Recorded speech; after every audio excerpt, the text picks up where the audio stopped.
Welcome, everyone, to another episode of IIS USA podcast, the podcast where we explore people, ideas, and initiatives reshaping health, sustainability, and community from the ground up. I'm your host, Jesse Pineda, and I'm glad you're here. Today, we're not just sharing a story, we're creating history. This episode represents collaboration at the highest level, setting a new path to opportunity and impacting the world in a new direction. Around the world, our food systems are under pressure, from climate change and soil depletion to rising food insecurities and growing disconnection from the land. But within every challenge lies a powerful opportunity to set a new standard in agriculture, to restore dignity and self-reliance, and to build systems rooted in ecology, culture, and community empowerment. Today, we're shining a spotlight on a program that embodies this vision in action. The Ecological Agriculture Training Cultural Center and Farm, also known as EAT program in Norco, California, is transforming the way new farmers learn, grow, and step into leadership. This year, the International Institute of Solutions is proud to partner with the EAT Center, expanding access, amplifying impact, and supporting a shared mission, empowering people with the skills, knowledge, and confidence to build thriving, sustainable food systems. Today, I'm honored to be joined by Patrick Mitchell, Farm Operations and Cultural Center Manager at the EAT Center, and Arun Gandhi, founder of the International Institute of Solutions, an organization dedicated to solution-based ecosystems across health, sustainability, and community resilience. The work each of you is doing goes far beyond farming. It's about creating pathways to purpose, independence, opportunity, and long-term societal transformation. Patrick, what makes the Ecological Agricultural Training Cultural Center and Farm unique compared to other farm or training programs? So we are we're one of a handful of programs in the state that train farmers in various aspects of agriculture. One of the things that makes us different is that we are training people to be farmers, not farm managers, not soil scientists, not but to do the whole thing. So our apprentices learn everything from safety and sustainability through soil, horticulture, animal agriculture, marketing, and they end with business planning. So at the end of this 10-month journey they're on, they actually they walk out of our program prepared to start and run their own agricultural operation. Thank you. Arun, why does IIS USA invest in education, training, dignity, and cultural continuity rather than focusing on products or short-term aid? The real thing is, number one, most important factor is that we are not limiting. That's number one. Number two is the impact factor. It's very important that we are trying to maximize. Today's need is maximizing the outcome and impact. Now, it needs very unique approach in terms of entrepreneurship, in terms of technology, in terms of exposure. There are more in this direction where all those things can magnify to the beyond our comprehension. The potential, the resources are just magical. So we decided to go into that direction. And how do we do that? So we built up the infrastructure. So this is a brief introduction, but I can go more into details as we go along.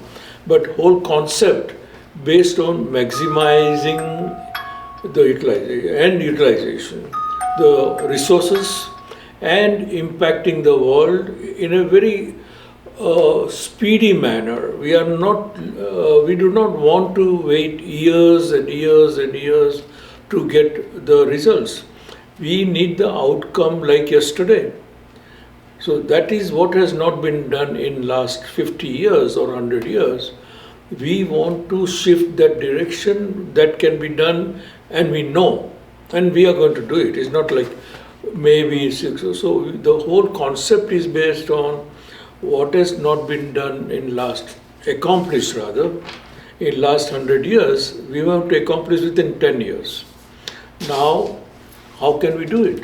Because we are today, the technology, availability, resources, abundance, everything is in abundance. It is just the improper focus, improper utilization, misuse. So we want to eliminate all that has been holding up for last 100 years and bring new ideas. One of them is we decide that we will do it, we will not accept any donation, for example, which empowers us to go beyond, doesn't let anyone limit us. So those are some of the unique concepts that we are implementing to get the point where we just mentioned. So that is just brief introduction. Great. Patrick, the EAT Center focuses on 9 core agricultural knowledge areas. How do these prepare apprentices not just to farm, but to build resilient, opportunity-driven, and sustaining food systems? So we focus on these 9 core areas. I mentioned a few of them a minute ago, but it's soil practices, it's irrigation, horticulture, and many others. But the idea is that it's holistic. We're training people in all aspects. One of the things that any seasoned farmer will tell you is that it's never the same. Every season, every day, every year, the challenges are different than they were last year. The approaches and the innovation that's required is different every single season. And so, what we do is we don't give people just information. We give them a toolbox so that they can go out and handle all of these challenges and issues that come forth and make them successful in their operation. We don't focus on a single aspect of agriculture. It's open to the whole culture of agriculture. So. Let me continue with them. It's so amazing that we are on the same page. We have same belief that you have to combine, what I put it this way, number of pillars. So they are the same, I would say, philosophy, which is impractical. There's a difference here. Philosophy is normally limited to true philosophy. So I like that style that Patrick and groups are introduced, and that is so much in sync with what we are doing. We are talking about entrepreneurship, we are talking technology, we are talking about exposure. So we have exposure to the world because we go to all the trade shows, get exposed to all the technology, all the products that is available, and we are global. So that exposure is very important, along with the entrepreneurship. So both the places we can work together, and we want to. Our approach is tell us what will it take. When I start anything, we start let's cut the crap and get to the what will it take. Yeah. Just let us know. That's it. Yeah. And so we operate on that same idea of, one of the questions that I get asked all the time is like, what advice do you have for a new farmer? And I said, just go do it. Just start. You'll figure out what the next steps are as you go. But if you wait to figure it all out in advance, you'll never take that first step. And so, we really do want to focus on kind of the whole culture of agriculture, the connecting that to food systems, to community. That's what it's really all about. I've said for many years that our power lies in community. It doesn't, whether it's politics you're talking about, whether it's sales, whatever, community is where the power's at. And so we really focus on building community. And that happened by accident. We thought we were going to train people to be farmers. And what we found out was that we were building community. And so now we're getting ready to graduate our 6th class of apprentices. And that 6th class interacts regularly with the first 5 classes. Like there's this community that's happening, and there's a system of support that has developed organically and all on its own. And so that's kind of one of the exciting parts of what we're doing, is we've just provided a space for that to happen. Incidentally, I'm going in the same, we are going, okay, this is how it supplements. He meant about community, we are talking about collaboration. Right. On the same page. Yeah. So imagine community and collaboration. It is the most explosive outcome.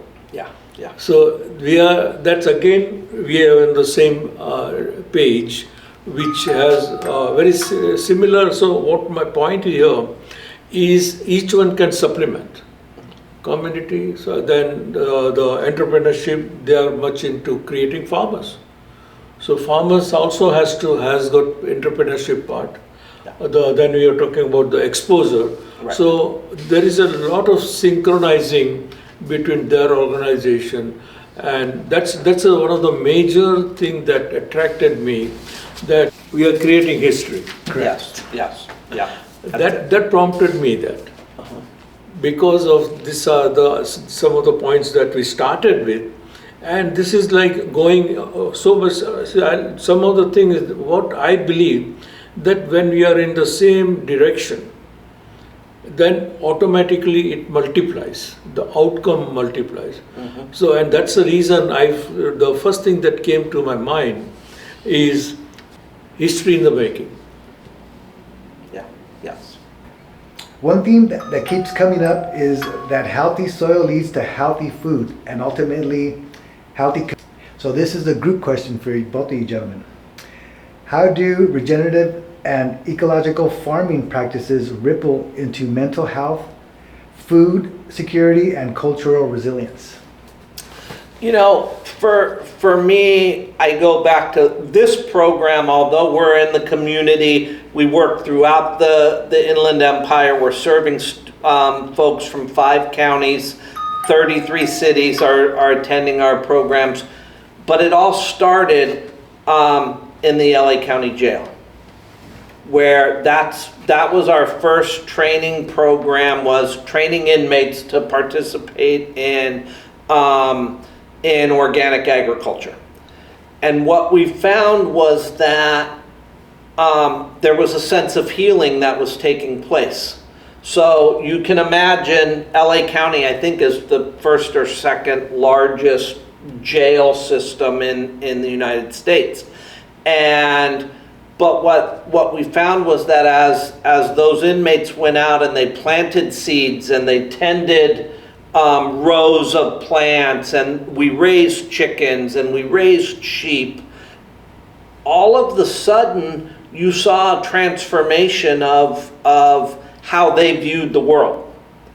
And that was kind of the beginning of our focus on soil health, farm health, community health, it all comes from that, the transformative power of putting one's hands in the soil. That's where we really focus. And you know, I'm a soil-based farmer. I believe very strongly that if we are focused on soil, that soil takes care of everything else.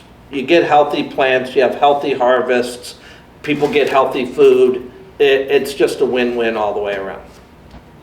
Yeah, even philosophically it makes sense, right? Right. It comes from your inner thing, like soil. And for us, in our individually, it comes from inside. And that takes care of everything further. And I mean, this is a classic example of how that from prison, there's so much positivity, transformation, all those things happening. So that is amazing. That's a very good example how things can progress. And there comes back our philosophy about utilization. Imagine from the prison, this one, we are getting so much outcome. Right. And we can continue and we can be part of that. Yes. Yep. Patrick, how does the cultural center aspect of the farm change the way people engage with agriculture and community responsibility? So one of the things that we sort of identified very early was that the small farm community has a unique culture. And it's a culture that crosses race, age, economic level. That when people start to participate in small-scale agriculture, what they find is that the successes and challenges that come out of that cross all of those other lines and barriers. And so we wanted a cultural center that was based around the culture of small-scale agriculture. And we have found that having this place where people can come to and they can meet and they can study and learn from one another, that culture just is building and building and building. And so although most, you know, we're inside, we're in here, we've got classrooms and things like that happening here, but this has really become a gathering place for farmers, for food systems advocates, for health practitioners. They're coming here and all sort of interacting and collaborating in the small farm culture. So. You have a fabulous place here. Thank you. Thank you. I mean, I'm just booming with ideas. What can be done, you know? We have to, I should say here, we have to thank the city of Norco because they donate this space to us. So they allow us to have this space, and so we would not be successful if it was not for the city of Norco giving us this place to do this work. So amazing. Yeah. I like the city living in a rural atmosphere. Yes, yes. Is amazing. It fits so well. So this building that we're in at one time was the first city hall for the city of Norco. Was it? Yeah. So Oh. it has had all kinds of iterations, this building. It was also the original home of the North Corona Land Company when they first began selling the parcels here. Parcels, okay. And so it's been involved in agriculture for its whole life, and we feel like it's really become our home. So This should be on world map. yeah, exactly. Yes. I'm not settling for anything less. Is it? Perfect, perfect. All right. How does this work help people break free from the cycles of debt, fear of failure, and uncertainty about the future? It's a long answer, but I'll shorten it to the. It basically comes from where you begin. I'll tell you everything. Say for example, when you are talking about business, I have to give you an example to explain that. There's no straight answer here. Unless you have your the basic, what I call it, is the infrastructure and your mindset. See, the value system is the core thing, which it's like a seed, right? When you sow the seed, the quality of the seed is very important. So same thing, where you begin is the core factor, and how is your value system. And that's where I respect farmers. I put a farmer community on number one. If I have to say business community, farmer community, other communities. Farmer community, if you see, because they are so much from the land. So their thought process, the purity, what they input in their thing is totally different level. Now business people has only small businesses are that in only small community in business are in that level. So that is the bigger, that is where it comes from your core value system. Straight answer. And obviously it comes with exposure, value like honesty, integrity, Right. hard work. There is no compromise on that. You cannot compromise on that. It is not negotiable. So that is one core factor: honesty, integrity, hard work. What is your purpose? All these things that we do is a means, not an end. For example, our business, for example, it is not an end at all. It's a means for a good life, prosperous life. So unless you have that understanding, you are not going to get to that level. Otherwise, you will be just sustaining, surviving. So II is all about going beyond that. So I hope I answered that question.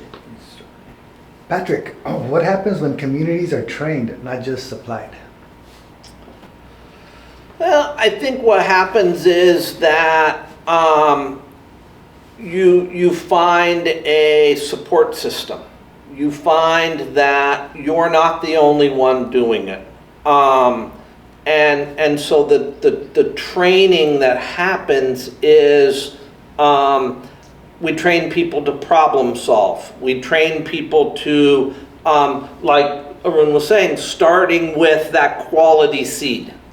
The importance of really putting down a healthy foundation. Make sure you're composting, make sure that your soil is healthy, make sure you're starting with healthy seeds. Those kinds of steps really just provide you with that base for success in the long run. And so that's what we try to train people to do is really focus on those healthy beginnings, because that leads to healthy outcomes all the way along. This connects. Well said. Yeah. Yes, this connects the IIS broader initiatives, including Creator Hydro Clean Water Access, wellness, and training-driven empowerment, all working together to create freedom, stability, and long-term prosperity. Patrick, how does the cultural center aspect of farm change the way people engage with agriculture and community responsibility? I think when people become farmers, there's a sense of responsibility that grows from that process. That when you decide, okay, I'm a farmer, You are saying, I accept responsibility for the care of my livestock, my animals, for the care of the soil, care of the plants. And when people do that, they inadvertently begin to care for their community. They care for their neighbors. They care for the people they interact with every day. They care for the customers. And I think that's where that responsibility comes from. Arun, why does the IIS Are USA... you reading my mind? You want to touch it on that, Arun? Exactly I was thinking that I should be answering, and he's giving me all my answers, taking away. Moral responsibility is the key factor. Once you have the moral responsibility, automatically other things follow. You're caring, finding solution, everything follows. So it begins, like he said, moral responsibility. He has not let me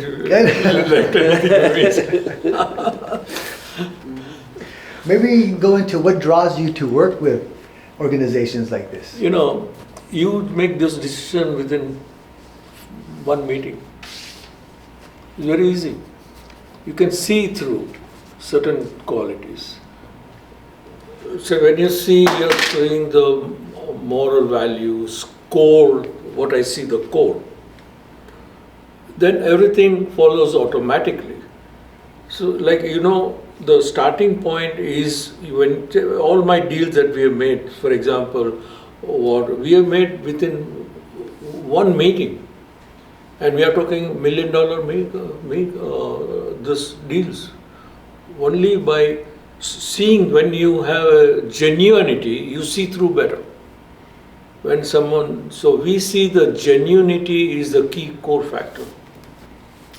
For listeners inspired by this conversation, what's one meaningful step they can take towards building a healthier, more independent future? So I think the folks that are out there listening to this, I think there's been a very clear theme through this whole thing, and the connections that we've made. I would tell people, if you go and meet your farmer. Don't rely on grocery stores. Like, obviously we all have to go to a grocery store from time to time, but go to a farmer's market. Go down the street when you see a farm stand, stop and talk to that farmer. Build those relationships, make those connections, because that will that supports the farmer, supports local food, but it also gives you a support system. We learned during the COVID pandemic how important local food was. When the grocery stores didn't have stuff, the farmer down the street still did.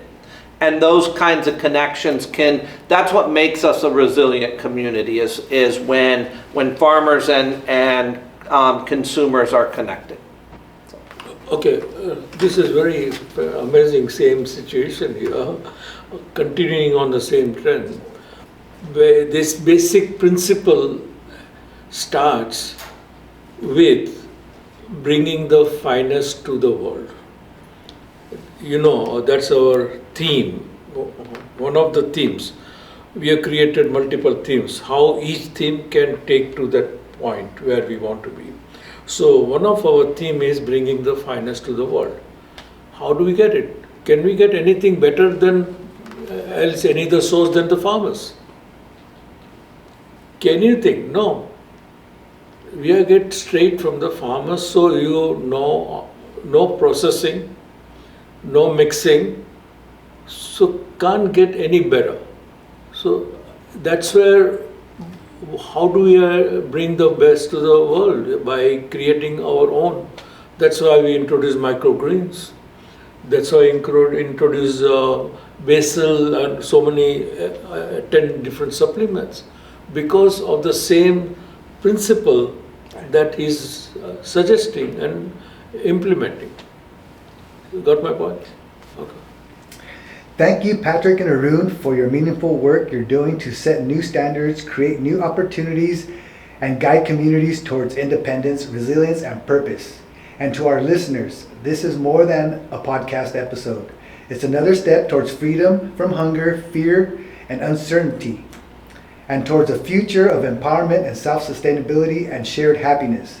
Stay tuned for more conversations on IIS Podcast, where real solutions begin with real people, real communities, and real impact.